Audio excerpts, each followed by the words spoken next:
بسم الله الرحمن الرحیم. ګرانو کتونکو السلام علیکم. په حسن خان ډیجیټل کې زه تاسو ته هرکلی وایم. ګرانو کتونکو نن د پښتنې سیمې یو ډیر غټ شاعر، یو ډیر ستر आवाज، یو باغی شاعر د لر او بر د امن د پاره د لر او بر په مسلو باندې یو ډیر ستر आवाज چې کوم متی الله تراب صاحب هغه په حق رسیدلی دی، نن به هغوی خاورو ته وسپارلی شي. یو ډېره لویه ما په خیال دا ډېر لوی زیان دی د پښتنې سیمې دپاره. هغه شاعر چې هغه د لر او بر دپاره یو شان درد لره، هغه شاعر چې هغه به که یو طرف ته به د خوست، پکتیا، پکتیکا، زابل، وردګ، کابل، هرات، مزار د دې خبرې کولې، نو سره سم به چې کوم دی د چارسده، مردان، صوابۍ، سوات، منګوره، ډیر اسماعیل خان، کوهاټ، پېښور خبرې کولې. هغه شاعر چې لهجه سخته وه خو نفرت پکې نو. متی الله تراب ساده سړی، انتهایی یو عام مزدورکاره سړی، خو بادشاهان به ورته په دغه په د مزدورۍ چې کوم دوکانو د ټرکونو باډۍ جوړولې، د ویلډینګ مستري و، د هغه سره به والیان به ورسره ناست وو، خو ځان یې نه دی خرڅ کړی، د پردي جیب ته یې نه دی کتلي. نو زه دا ووایم چې متی الله تراب چې کوم دی د هغوی د مړینه چې ده د زړه په رنځ باندې چې کوم دی هغوی په حق رسېدلی دی، نو دا د ټول د پښتون ادب دپاره، د پښتون ثقافت دپاره، بلکې د ټول نه زیات د پښتون سیاست دپاره چې کوم دی ډېر لوی لاس دی. متی الله تراب صاحب یو داسې شاعر و چې هغه د هر بادشاه، د هر حکمران مخې ته چې کوم دی د حق ویلو کوشش کړی دی. که یو طرف ته هغه ډاکټر اشرف غني صاحب باندې به تنقید کو، د جمهوریت په وخت کې د امریکایانو باندې به تنقید کو، ځکه چې په هغه ټیم کې امریکایانو نم لکه عام ولس زورل، تنګول، دغه کول. نو بل طرف ته کله چې طالب راغی نو طالب ته هم مخامخ خبرې وکړلې، او دغه هغه وینا چې کومه ده چې مشاعره کې ملا هیبت الله صاحب ته کړې وه، نو زه دا ګڼم چې ملا هیبت الله صاحب ته به په تېر 4 کاله کې بل یو داسې چې اواز به ورته دونه مؤثر د هغه غوږونو ته نه رسېدلي لکه څنګه چې د دې ساده باده مزدورکار متی الله تراب اواز رسېدلی، چې هغه ورته ویه مولا جانه راشه کابل ته راشه، پګړی په سر کا، زمونږ قلندر یې، مونږ دې منو. نو زه وایم چې او هغه اواز بیا هم دونه مؤثر او دونه مضبوط چې د طالبانو ته چې کوم دی هر چا سر ټیټ کړی دی، او هر یو خبره که خان و، که نواب و، که والی و، که غټ مجاهد و، هر سړی راغلی د طالب په خپو کې سر ایښی دی. خو یو متی الله تراب وی چې څه مې ویلي، ټیک مې ویلي، اوس یې ویم، بیا به یې ویم، په خپل اواز باندې، په خپله وینا باندې کلک ولاړو. داسې یو مضبوط شخصیت و. وجه د هغې دا وه زما په خیال چې ډېره خودداره سړی و او ډېر ایمانداره سړی و، او چې څه به وی هغې د زړه نه وی، هغې باندې د ایمان حده پورې په هغې باندې یقین و، نو ځکه د چا نه نه یېرېده. هغه ته ډېر ځله وویلی شو، هغه چېرې لکه والیان ولتلي دي، ما چې څونه ریسرچ وکړه په دې باندې، چېرې ته دا کار پرېږده، ته ډېر هغه وی چې نه زما هغه خپله مزدورۍ باندې هغه کمپرومایز نه دی کړی. خو بل طرف ته په پښتو هم کمپرومایز نه دی کړی، د پښتو په امن باندې د هغه موضوعات چې کومو هغه د پښتنې سیمې د بدبختي چې کومه ده دا د هغه غټ موضوعات و. کم طالب ته مخامخ دا خبرې کولې چې زمونږ د زنانو په تعلیم باندې یا دا کم روش چې طالبانو اختیار کړو په دې باندې به وي دغه به امریکایانو ته وي. نو وجه دا و چې غریب سړی و،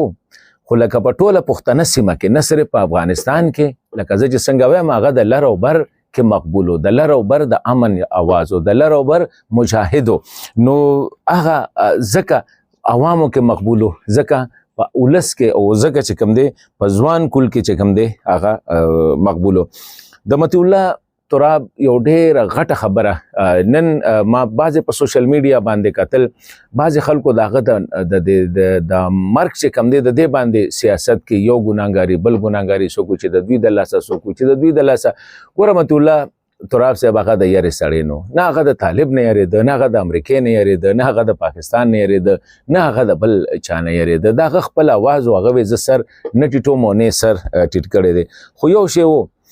د متی الله تراب صاحب په لهجه کې نفرت نه و، سختي وه. سخت هر چا ته ویلې ده، که سخت ډاکټر اشرف غني صاحب ته ویلې، که سخت امریکې ته ویلې، که سخت طالب ته ویلې، که سخت ملا هیبت الله صاحب ټولو ته ویلې ده، خو نفرت یې د چا نه دی کړی. کله چې د جمهوریت وخت نو په هغه ټیم کې چې چرته به د پښتو مشاعره وه، کاغه د طالبانو په علاقه کې به وه که په سمه کې وه که په روانه کې وه خو مطیع الله تراب به ولته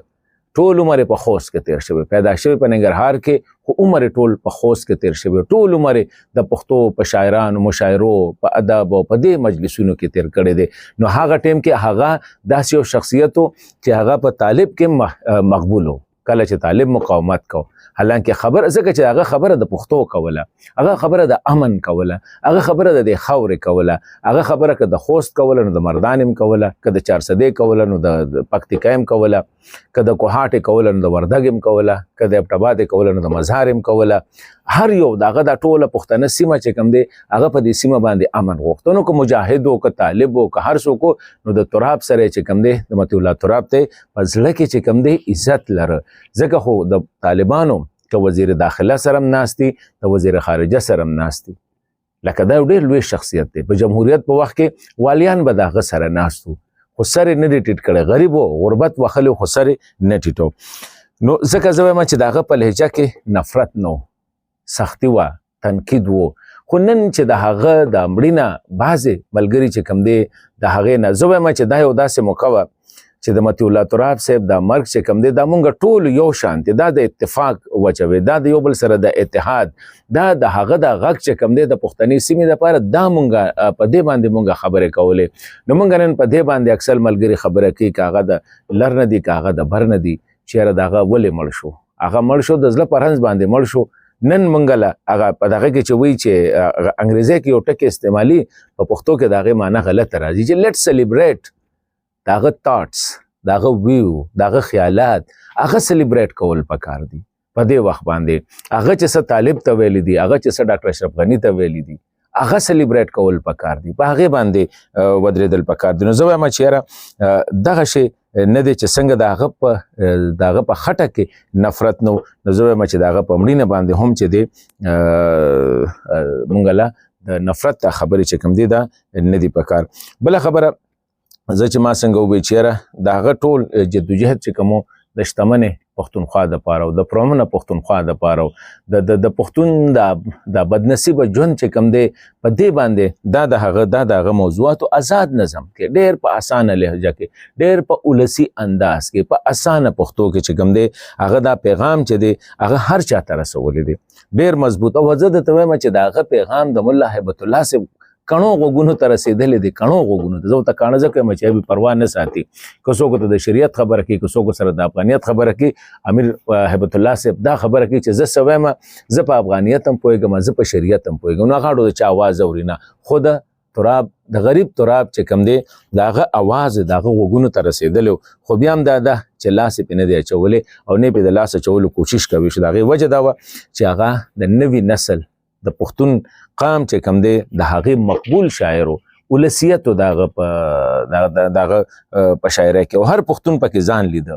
هر پښتون پکې چې کوم دی خپله څیره لیدله خپلې مسایل لیدلې او څنګه چې ما وویل د هغه دا ارمانو دا ما تپوس وکړ یو ملګري نه یاره وي د هغه ارمان دا و چې یاره که په ژوندونې نه نو چې په مړینې باندې زما دا جنازه چې کومه ده دا هم چې داسې په مردان چارسده کوهاټ ډېر اسماعیل خان باندې اوسئ چې دا ټوله پښتونخوا لکه مطلب دا و چې یاره که د دې طرف روان شي که د خوست نه راځي که کابل ته ننګرهار ته جلال آباد ته د دې نه ټول تاو راتاو کوي چې ټوله پښتونخوا دا د هغه ارمان دا سلیبریټ کول پکار دي د هغه د ارمان چې کوم دی دا سلیبریټ کول پکار دي د امن دپاره دا خطه چې د کوم تشنج کې ده یا کومه تبې نیولې ده د دې دپاره ده د هغه دوه کتابونه که مونږ وګورو څنګه چې د هغه خبرې وي دغه شانتې د کتاب دغه سپین بغاوت دا هغه یو کتاب خو دویم کتاب زه په کړي بغاوت پیمانه نه یم تر اخره پورې که ته وګورې واقعي مطیع الله تراب صاحب چې کوم چې د کم د حکمران خلاف هغه بغاوت کړی دی د طاقت خلاف کم بغاوت کړی دی هغه طاقت که د طالب سره و که د جمهوریتي سره و که د امریکې سره و مطیع الله تراب ته تر هغه پورې باغي و تر کومې پورې چې دا د پښتون نسل د پښتون قام د افغان قوم د هغوی خلاف ته د هغې خلاف یې بغاوت کړو د هغه د کتاب زه په کړي بغاوت پیمانه نه یم دا د هغه دوه کتابونه نو زما اخره کې به زه هم دغه وایم چې یاره داسې شخصیات چې کومې چې غریب انتهایی غریب مزدور کار د ویلډینګ څونه سخته مزدوري د هغه دا کوله د ټرکونو باډۍ یا د ټرالو باډۍ هغه دا جوړولې دومره سخته مزدوري هغه کوله خو هغه کمپرومایز نه و کړی د څو پیسو دپاره. والي ولتلی د والي جب ته یې نه دي کتلي، که وزیر ولتلی دی د وزیر جب ته یې نه دي کتلي. تاسو ته ما وایي په طالبانو په وخت کې هم د داخله وزیر خارجه وزیرانو سره هغه ناستې کړي دي، ولاړې کړي دي، ټولو خلکو له عزت ورکړی دی. عزت یې له ځکه ورکو چې د تراب سره پیسې نه وې، د هغه سره امارت نه و، د هغه سره جایداد نه و، خو د هغه سره خیالات و، د هغه سره چې کوم دی مینه وه، د هغه سره د پښتون خاورې هغه غم و. د دې د وجې نه به هر والي هم د هغه در ته ناست و، هر وزیر به هم د هغه در ته ناست و. او وجه د هغې غټه دا وه چې هغه د پښتنې سیمې یو مقبوله شاعر، ولسي شاعر. نو زه دا ګڼم چې لکه پښتنه سیمه کې داسې شخصیات چې کوم دی لکه چې هغه ولس راپاسوي، د هغوی اواز چې کوم دی د ولس په شونډو باندې، د ځوانانو په شونډو باندې، هغه مطیع الله تراب. اخره کې بس دویمه چې الله تعالی د جنتونه نصیب کړي و خدای دې خاورې ته دغه شانتې نور شخصیات ورکړي، هغه شانتې شخصیات چې هغوی د امارت جوړولو په ځای باندې، د دولت جوړولو په ځای باندې د قوم غم کوي، د قوم فکر کوي. او هغه خلک چې په لهجه کې نفرت نه وي، سختي خو د اصلاح دپاره، سختي خو د جوړ دپاره، د ناجوړۍ دپاره نه، د نفرت دپاره نه. زمونږ پښتنه سیمه کې چې نن کوم نفرت دی د یو بل نه،